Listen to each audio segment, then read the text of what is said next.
Is there an alien-human hybrid program? Prior to the recent official disclosure of unidentified flying objects, UFOs, in the mainstream via the recent Pentagon footage and the release of millions of pages of UFO-related documents from dozens of governments, UFOs were listed in the conspiracy category. And this was the case despite all of the evidence that was leaked over the decades from very credible sources.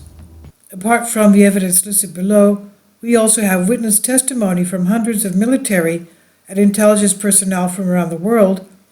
These are the sources that were cited before official UFO disclosure, and these same sources have also been quite expressive in their belief that some of these objects are indeed extraterrestrial, including the head of the Pentagon's former aerial defense program, Luis Elizondo.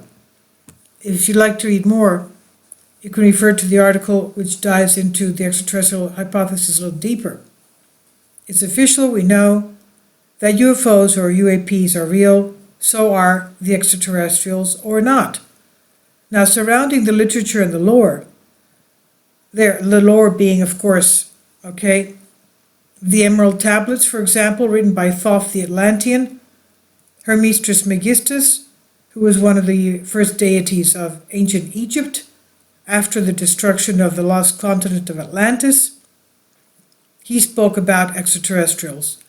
And the fact is that the Atlanteans were considered Hyperboreans, and the Hyperboreans were considered extraterrestrials as well. Anyway, that's part of the lore. Now, there are stories of many different types of craft and beings which have supposedly been seen over the years. For example, over 60 school children were playing outside at recess in 1994 in Zimbabwe, Africa. And when they all said they saw a large craft, multiple small crafts landing in a nearby field. Not only that, they said they saw multiple beings, quote unquote, that they described as non-human. And that is somewhere on the internet, on YouTube. And the children were interviewed one by one by a child psychologist, and they were quite specific in how they described them, and they were quite frightened as well. But anyway, going back to this story of the children in Zimbabwe has been well documented. It's very serious and was studied by various researchers. One of them is Harvard University psychologist Dr. John Mack. He himself interviewed these children personally, as well as many others. The story spread around the world quite fast, and his interviews with the children were conducted shortly after the incident. Dr. Mark said, "Yes, it's both. It's both literally, physically happening to a degree, and is also some kind of psychological, spiritual experience occurring and originating perhaps in another dimension. And so the phenomenon stretches us, or it asks us to stretch to open to realities that are not simply the literal physical world, but to extend to the possibility that there are other unseen realities from which our consciousness, or if you will, learning processes over the past several hundred years have closed us off," end quote. And we'll read more detail about the story in another time. But going back to this, there are literally hundreds of supposed encounters with virtually no explanation. And now that we know, quote, "the phenomena is something real and not visionary or fictitious," end quote, General Nathan Twining, it's time to ask more questions, like if they are extraterrestrial, what are they doing here? How many different groups have we cataloged? And as you can imagine, there are probably hundreds of questions one can think of, as this topic and its implications leave no aspects of humanity untouched. At a MUFON conference, Franklin Story Musgrave, former NASA astronaut, emphasized the fact that there are probably trillions of races out there that are doing star travel. And he's one of the many astronauts who have a heavy interest in this subject, as a lot of them, like Dr. Edgar Mitchell, have come out and said publicly that they are well aware of the phenomenon, that it's real, and that a massive cover-up has been taking place over the years. Also, there are videos on YouTube having to do with interviews and lectures that an engineer has for the U.S. Navy, a Navy engineer, William Tompkins, talks about these subjects as well. Now, going back to this, so what do they look like? Well, the pictures that we have, for example, as one of many supposed pictures of real extraterrestrials, posted a few more with the stories behind them, as well as a story with regards to the pictures of a man sitting in a group of people. He looks actually quite European. And in an article that goes into more detail, having been an avid researcher into the phenomenon for more than a decade, I've studied much of the literature and the lore associated with UFOs and the supposed extraterrestrials or extra-dimensionals who operate them. It's filled with multiple accounts of beings who are concerned with the well-being of our planet. What's also interesting is the fact that multiple contactees and their stories always seem to corroborate for the most part. A lot of these people are ordinary people who've had their lives changed and people who knew nothing of the phenomenon. There are reports of reptilians, gray aliens, both tall and short, hybrid-looking aliens, human-looking ones, and much more, apart for the care and well-being of our planet and the warning of us of our use of nuclear weapons and our overall destructive way of life. There are also a few other common themes within the lore, and one of them is a human-alien hybridization program. And the program is supposedly run by a group of tall gray aliens who apparently are a dying race whose only hope for survival has been interbreeding with humans. This also comes from accounts of multiple supposed contactees and those who have experienced abductions. Quote, some of what people report as UFOs are extraterrestrial ET vehicles. Some of those extraterrestrial vehicles actually have ET crews, and some of those ET crews catch and release humans, end quote. Dr. Don Derry, a retired McGill University professor of 40 years in Department of Psychology, said. McGill University is in Montreal, Canada.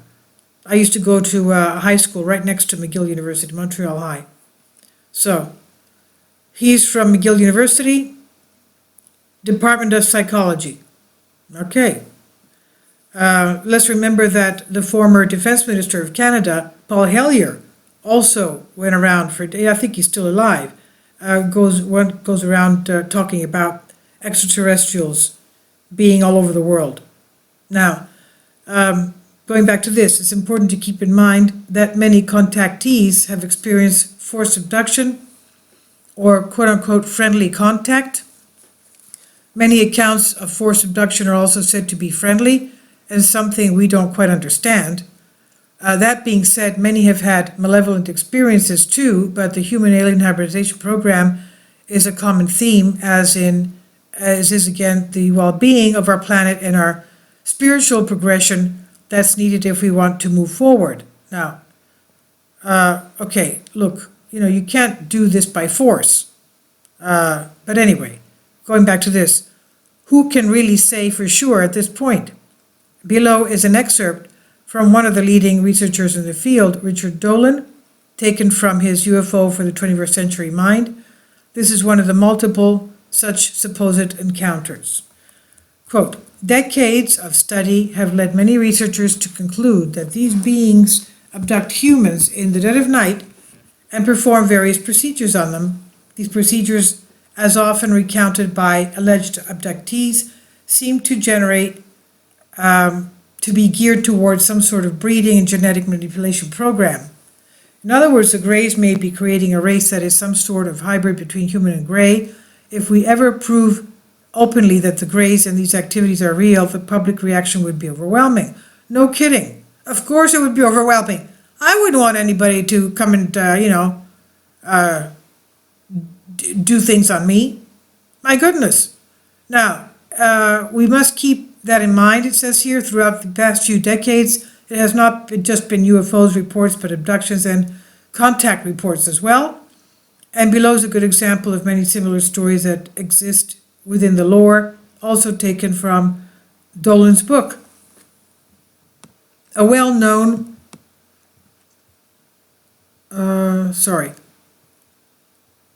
UFO abduction case involved a young Brazilian farmer named Antonio Vilas Boas, who lived near Sao Paulo. Boas had an apparent abduction experience on the night of October 15, 1957. He gave a detailed description of the inside of the craft and its occupants. They wore tight white clothing with a light on their belts, white shoes with no heels, large gloves, and opaque helmets with a slit at the level of the eyes. He claimed to have been stripped naked and given a medical exam in which one of the beings spread a liquid over his skin. He was then led to another room where they took some blood from his chin, then left him alone. An unpleasant odor caused him to vomit. Eventually, an alien female entered the room, entirely naked. She was attractive, but seems very much like later descriptions of a human-alien hybrid. She had hair that was nearly white, large slanted blue eyes, an ordinary nose, small but ordinary ears, high cheekbones, and a pointed chin. And they got intimate with each other, but this was no fantasy out of Star Trek. Boas later said he was uncontrollably excited, despite being physically repelled by the experience. He wondered whether the liquid that had been spread over him had contributed to this. When the intimacy was over, the woman lost interest and left the room, and just before she left, she turned to him, pointed to her belly, and then pointed to the southern sky. Now, abduction researcher Dr. David Jacobs, a Temple University historian, became very involved with the abduction phenomenon, one aspect associated with ETs and UFOs. He came across many consistencies worldwide among supposed experiences. Now, as I'm going through this, something has just come into my mind, and I want you to comment on this. These are supposedly extraterrestrials of very, very advanced technology, okay? Very advanced technology. Well, look, I mean, if we can make organs out of our skin cells, obviously they wouldn't need to abduct people and create hybrids with these extraterrestrial aliens. All they would need is somebody's skin cell or hair or something, and they would be able to clone something or use that DNA and connect it with their hybrid DNA, and presto, you've got a new hybrid, human-alien hybrid. You don't need to get intimate and start abducting people and being malevolent and doing all this stuff. So to me, this intimidation and all this is very demonic. And let's remember that, demons can take any form they want. And of course, they never mention the name of God or Christ. Never, ever, ever. So to me, this is very strange why they would abuse people like this.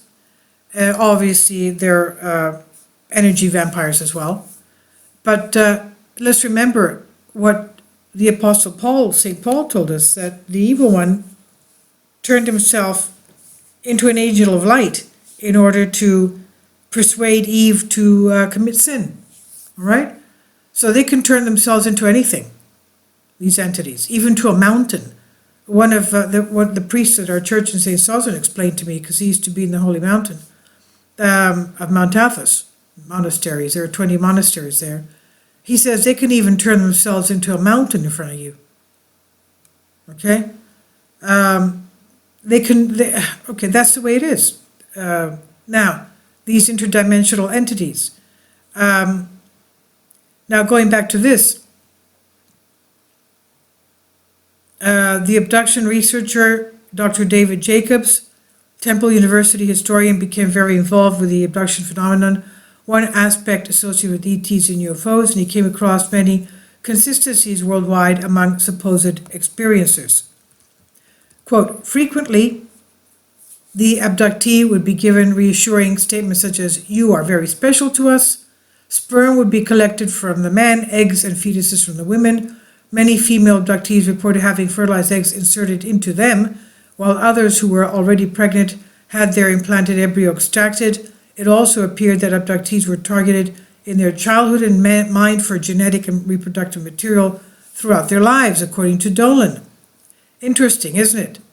There are rumors floating around in this field suggesting that President Eisenhower had a meeting with this group of ETs, could be more than one, and made an agreement with them because he had no choice and actually gave permission to the extraterrestrials to do this, but who knows if that's true or not. And you can read that supposed encounter between him and ETs in more detail in the link here. Now, what about staged abductions? In the book Forbidden Science 4, Dr. Jacques Vallée explains how he came in possession of documents showing that forced UFO abductions, who they were conducted by. Now, in concluding comments, it's important to remember that there may be multiple races visiting our planet for multiple reasons, and when it comes to abductions, some of them might even be military abductions, but that's a topic for another article. The big picture takeaway from here is the fact that we are a race still in our infancy, and just as we discovered that Earth was not flat, we're going to discover, if we haven't already, that we're not alone, and as mentioned earlier, no aspect of life will go untouched, from science to technology and our understanding of reality and more. Perhaps we don't even have the capability to understand what's going on here, but one thing is for sure, fear has been injected into the masses when it comes to the alien question. Whether this was deliberately done, who knows, but we are only now starting to ask the deeper questions that go beyond. Do UFOs exist? Now, human consciousness is changing. Information alone can change the way collective perceives the world. And that shift in perception can change the world, and who knows what type of impact that ET will have on mass consciousness. Based on my research, he says, and intuition, we are at a critical time in human history, and I do believe that we're being visited more frequently because there are more onlookers waiting to see what's going to happen and if we can make it out of the mess we've gotten ourselves into. The world needs a big change. We need to change ourselves, and we need more love, cooperation, and understanding on this planet. And my intuition tells me we're missing some very key realizations about our world and the nature of our reality, and I believe there is a spiritual underpinning behind all of this. If we ourselves one day venture off this planet and become extraterrestrial ourselves, we've got a long way to go, and it seems with what we're discovering through non-material science, human consciousness is going to play a giant role. We have been we're approaching space for decades, and with everything we know about the secret space program, coupled with comments made from Lockheed personnel and more, we're about to join them out there, whoever they are. So this article, Is There an Alien-Human Hybrid Program, originally created for collective evolution, is published here under Creative Commons on Collective Spark by Steve McComley.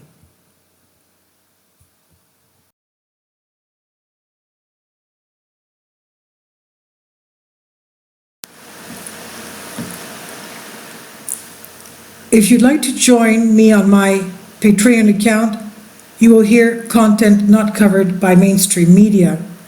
These riveting stories will be based on my research, and I will state my opinions and give my personal insight on diverse and controversial subjects and world events not covered by mainstream media, and not supported by YouTube guidelines.